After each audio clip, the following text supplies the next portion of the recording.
देख रहे हैं न्यूज़ वन इंडिया और मैं हूं आपके साथ अर्चना गुप्ता। बुलेटिन की शुरुआत इस वक्त की बड़ी खबर के साथ अयोध्या से। ये खबर आपको बता रहे हैं बीजेपी डेलीगेशन पीड़िता के घर पहुंचा है। पीड़िता के परिजनों से वार्ता कर रहे हैं। बीजेपी की ये डेलीगेशन बीजेपी प्रतिनिधि मंडल ने पीड़ित परिवार को आश्वासन दिया है। पीड़ित परिवार को सुरक्षा का आश्वासन दिया गया है। तो ये बड़ी खबर आपको बता दे कि अयोध्या में एक 12 साल की बच्ची से रेप का ये पूरा मामला है। सपा के नेता का इसमें नाम आ रहा है और अब ऐसे में बीजेपी के जो प्रतिनिधि मंडल हैं वो पहुंचे हुए हैं पीड़ित परिवार से मिलने के लिए। पीड़ित परिवार को सुरक्षा का आश्वासन दिया गया है। ये बड़ी खबर आपको बता रहे हैं। अयोध्या से बीजेपी प्रतिनिधि मंडल पीड़िता के घर पहुंचे हैं और वहां पर पीड़ित परिवार से वार्ता कर रहे हैं। पीड़ित परिवार से बातचीत कर रहे हैं, उनका हाल जान रहे हैं, उन्हें आश्वासन दे रहे हैं कि कार्रवाई होगी, आरोपियों को बख्शा नहीं जाएगा और सरकार पूरी तत्परता के साथ इस पूरे मामले को लेकर कार्रवाई कर रही है। आपने देखा होगा कि किस प्रकार से एक 12 साल की बच्ची के साथ गैंग रेप किया गया और सपा के जो नेता है मोहित खान इसका मुख्य आरोपी है। और बड़ी बात यहाँ पर ये कि सपा के नेता अभी तक इस पर कुछ भी कहने से बच रहे हैं। बड़ी बात यहाँ पर यह भी है कि मुख्यमंत्री योगी आदित्यनाथ से बीते दिनों पीड़ित परिवार ने मुलाकात की और मुख्यमंत्री योगी आदित्यनाथ ने पीड़ित परिवारों को पूरा आश्वासन दिया कि उन्हें पूरी सहायता दी जाएगी, आरोपियों को बख्शा नहीं जाएगा, कड़ी से कड़ी कार्रवाई की जाएगी। और देखिए बड़ी बात यहाँ पर ये कि पीड़ित परिवार ने मुख्यमंत्री योगी आदित्यनाथ से मुलाकात की और मुलाकात के बाद ही मुख्यमंत्री योगी आदित्यनाथ ने बड़ा एक्शन लिया। बड़ा एक्शन लेते हुए पुलिसकर्मियों को 2 पुलिसकर्मियों को सस्पेंड भी कर दिया गया, क्योंकि इसमें पुलिस की भी मिलीभगत सामने आई कि पीड़ित परिवार जब वहां पर पहुंचा न्याय की गुहार लगाने के लिए तो उनके साथ किस प्रकार का व्यवहार पुलिस की ओर से किया गया, जिसके बाद त्वरित कार्रवाई की गई। 2 पुलिसकर्मियों को सस्पेंड कर दिया गया और पूरे मामले की अब जांच पड़ताल जो है वो की जा रही है। लेकिन इस पूरे मामले को लेकर अब राजनीति भी चरम पर पहुंच चुकी है। पीड़ित परिवार को सुरक्षा का आश्वासन दिया गया है।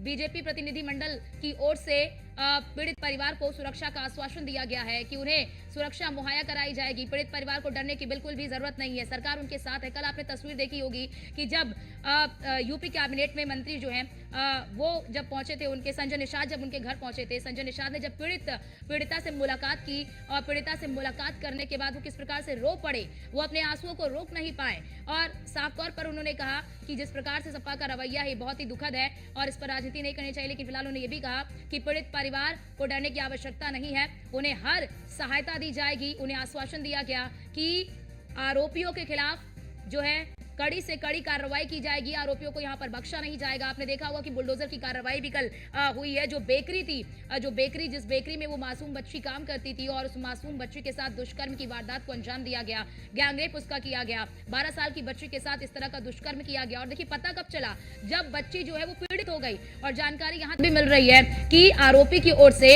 ये भी दबाव बनाया गया पीड़ित परिवार पर कि वो केस वापस ले ले और पीड़िता जो है उसका गर्भपात करा दे। देखिए यहाँ तक की मानसिकता जो है वो आरोपी की सामने आई है। वैसे में पीड़ित परिवार को सुरक्षा का आश्वासन जो है वो दिया गया है। बीजेपी का जो डेलीगेशन है वो पीड़िता के घर पहुंचा है, वहां पर पीड़ित परिवारों से बातचीत कर रहे हैं। पीड़ित परिवार को आश्वासन दे रहे हैं कि आपको घबराने की जरूरत नहीं है, सरकार आपके साथ है और ऐसे इस प्रकार के आरोपियों के खिलाफ सख्त से सख्त कार्रवाई की जा रही है और की जाएगी भी। लेकिन यहाँ पर बड़ी बात यह है कि सपा की ओर से जिस प्रकार की बयानबाजी आ रही है वो काफी ज्यादा दुखद है। वो बयान ये दर्शाता है कि किस प्रकार से संवेदनहीन हो चुके हैं सपा के नेता। लेकिन यहाँ पर बड़ी बात आपको बता दे कि बीजेपी का जो प्रतिनिधि मंडल है वो इस वक्त पीड़िता के घर पर पहुंचा हुआ है। पीड़ित परिवार से मुलाकात वो कर रहे हैं, पीड़ित परिवार से बातचीत कर रहे हैं। पीड़ित परिवार को आश्वासन दिया जा रहा है कि उनको सभी सहायता दी जाएगी, उन्हें घबराने की बिल्कुल भी जरूरत नहीं है, उन्हें सुरक्षा दिया जाएगा। पीड़ित परिवार को सुरक्षा का आश्वासन जो है वो दिया गया है कि पीड़ित परिवार बिल्कुल डरे ना। क्योंकि और हमारे साथ हमारे संवाददाता अनिल निषाद हमारे साथ अयोध्या से जो है वो लाइव जुड़ चुके हैं। अनिल जरा ये बताइए कि बीजेपी के डेलीगेशन में कितने नेता जो है वहां पर पहुंचे हुए हैं, कौन कौन है इसमें शामिल?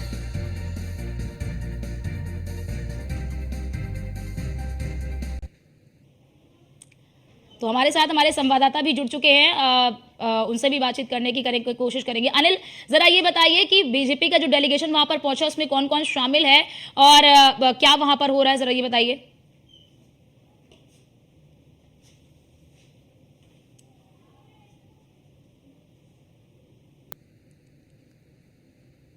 अनिल आवाज आ रही है आपको?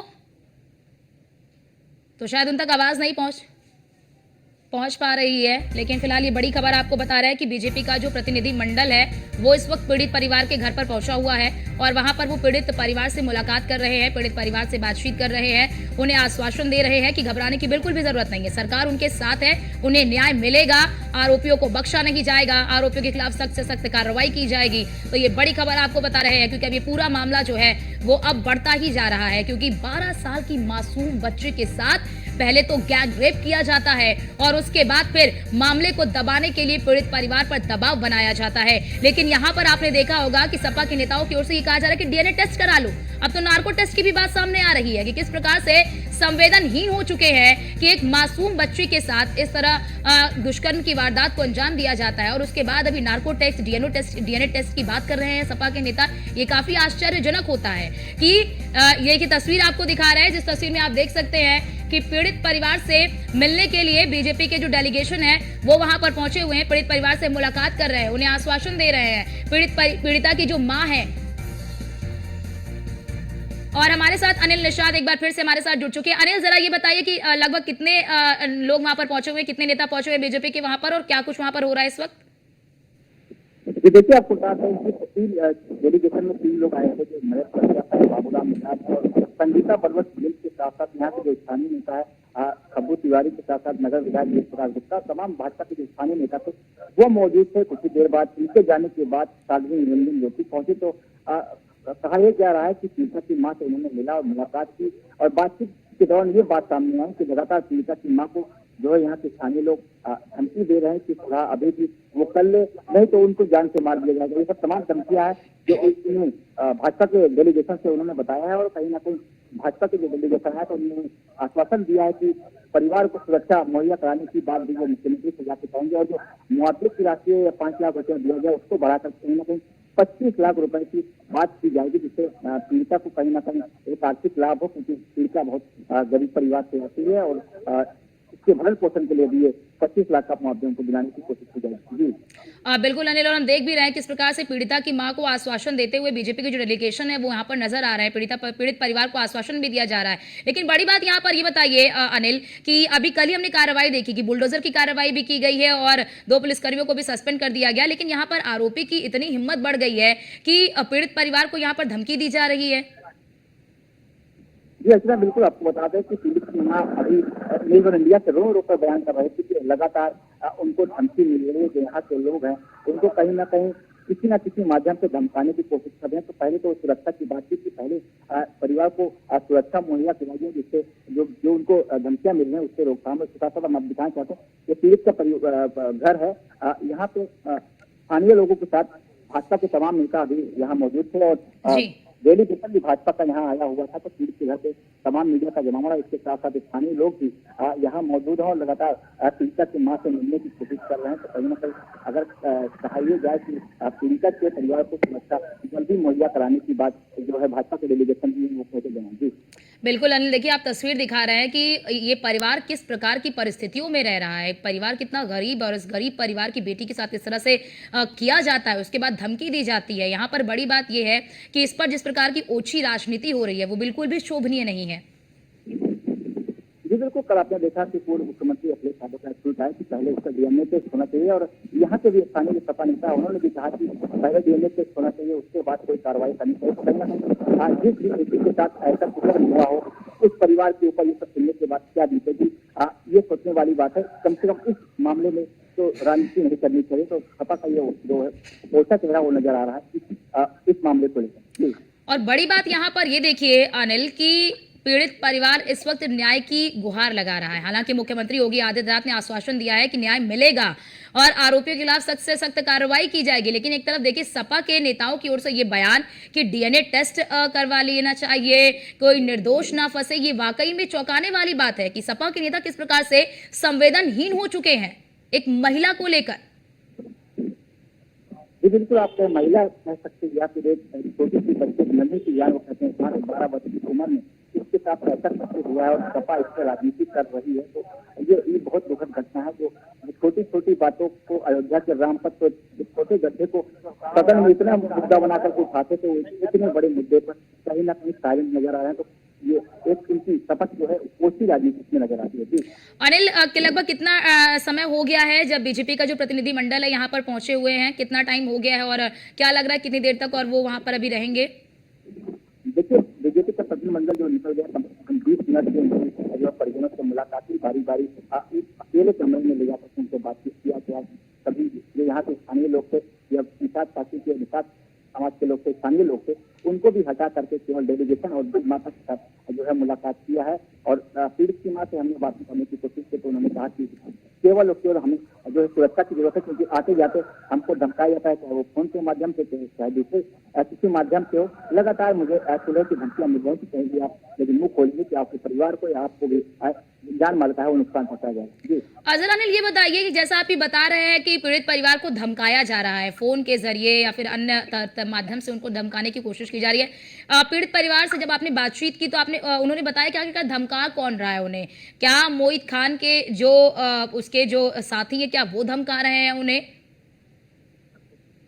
देखिए, इस बात के लिए तो पूरे परिवार ने मना किया, क्योंकि किसी का नाम लेने से प्रशासित हो रहा है। लेकिन स्थानीय लोगों का कहना है कि जो यहाँ के ग्रामीण है उन्हीं में से लोग हैं और उसके भी आदमी हो सकते हैं। वो लोग लगातार आते जाते और किसी के फोन के माध्यम से आते जाते उनको धमका रहे हैं कि यदि कहीं भी इस तरह के बयानबाजी या मोहित खान का नाम दिया जाएगा तो उनको और उनके परिवार को जो है जान से मार दिया जाएगा। ये लगातार उनको धमकियां मिल रही है। अनिल, अब तक क्या अनिल ये भी बताइए जरा सा, अब तक क्या कार्रवाई कितनी और आगे बढ़ी है? क्योंकि हमने देखा कि पहले तो जो पुलिस की इसमें संलिप्तता पाई गई, पुलिस की लापरवाही मिली तो 2 पुलिसकर्मियों को सस्पेंड कर दिया गया। उसके बाद हमने कल बुलडोजर की भी कार्रवाई देखी। अब कार्रवाई किस तरह से आगे बढ़ रही है? देखिए, 2 अंदर प्रभारी के साथ साथ चौकी इंचार्ज को भी निलंबित किया गया था। इसके साथ साथ कल जो है देर रात एक जो आरक्षी था, बी आरक्षी, उसको भी निलंबित कर दिया गया। तो मिला के 3 पुलिस जो है सस्पेंड हुए हैं। और लगातार मोहित खान के जो है राजस्व की टीम में प्रशासन द्वारा लगाई गई है, उसके जो काले का वो है साम्राज्य है उसको कहीं ना कहीं टटोल रही है, उसको खोज रही है।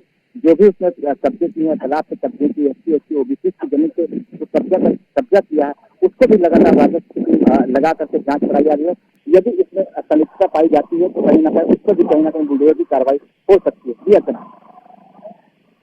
अभी तक हम देख रहे हैं कि बीजेपी की ओर से प्रतिक्रियाएं भी आ रही हैं, हालांकि समाजवादी पार्टी की ओर से भी प्रतिक्रियाएं आ रही है, लेकिन अभी तक कोई सकारात्मक प्रतिक्रिया नहीं यहाँ पर निकलकर सामने आई है सपा की ओर से और कांग्रेस की ओर से भी। लेकिन यहाँ पर जरा ये बताइए कि क्या अब इतना सब कुछ हो जाने के बाद क्या लग रहा है कि अभी तक क्या अब जो है कि अवधेश प्रसाद जो अयोध्या के सांसद है क्या वो पीड़ित परिवार से मिलने आ सकते हैं? कुछ संभावना लग रही है? क्या लग रहा है वहां पर?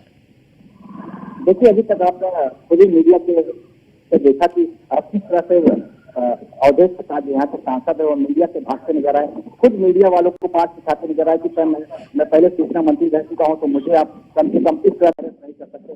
तो कोसी मानसिकता उनकी जांच से आज वो अयोध्या पहुंचे हैं। अब देखने वाली बात होती है कि जब वो जो है अयोध्या पहुंचे परिवार के न्याय के लिए खड़े होते हैं कि खुद इसमें जो है बदरता का जो है नगर अध्यक्ष इन्वॉल्व है। तो अब देखने वाली बात है कि अवधेश प्रसाद के साथ कई सारी फोटोज जो है उसकी वायरल हो चुकी है। अब अवधेश प्रसाद आज अयोध्या पहुंचे हैं। अब देखने वाली बात होती है कब वो आकर के पीड़ितक और पीड़ितक के परिवार से मुलाकात करते हैं। अर्चना बिल्कुल। और अनिल, यहाँ पर देखिए कि राजनीति भी इस पर खूब हो रही है। एक तरफ बीजेपी की ओर से भी साफ तौर पर ये कहा जा रहा है कि इस तरह से ये पीडीए की बात करते हैं, लेकिन यहाँ पर पीडीए की ही ये जो बच्ची है वो पीडीए से ही आती है, लेकिन यहाँ पर उनका जो पीडीए बिल्कुल फ्लॉप नजर आ रहा है। लेकिन यहाँ पर बड़ी बात देखिए कि लगातार इस पर राजनीति तो हो रही है। मायावती का ट्वीट भी सामने आया है जिस पर उन्होंने कहा कि सरकार जो कार्रवाई कर रही है वो उचित है, उचित कार्रवाई सरकार की ओर से की जा रही है। जी बिल्कुल, आपको बता दें कि कल प्रदेश अध्यक्ष जो विश्वनाथ पाल बसपा वो आपको पीड़ित परिवार से मिले थे। उसके बाद जो है चाहता है कि पीड़ित परिवार के साथ जो है बसपा खड़ी है और कम से कम अपराधियों को कड़ी कार्रवाई होनी चाहिए, इससे राजनीति नहीं होनी चाहिए। बसपा इससे आ चुकी है। पीड़ित परिवार के कल उनके जो डेलीगेशन है वो भी आकर के उन्हें मुलाकात की है। तो पवन पांडे की बात है, उन्होंने कहा कि संतोष संजय निषाद जो निषाद पार्टी के नेता आए थे वो हरियाली आंसू रो रहे थे। वो उनका बयान आया था। हमारे साथ स्थानीय लोग हैं, उनसे बात करते हैं। आसाराम जी बताइए कि इस मामले में कम से कम राजनीति करना उचित है क्या? इसे जो राजनीति करता है हमें लगता है कि उनकी न तो बेटी है न बहन। अगर ऐसे मामलों में राजनीति नहीं करना चाहिए। आज मैं कहता हूँ आज किसी गरीब बेटी के साथ हुआ, कल उसके बेटी के साथ हो जाएगा तो फिर राजनीति उसमें अगर दूसरा करेगा उसको बुरा नहीं लगेगा।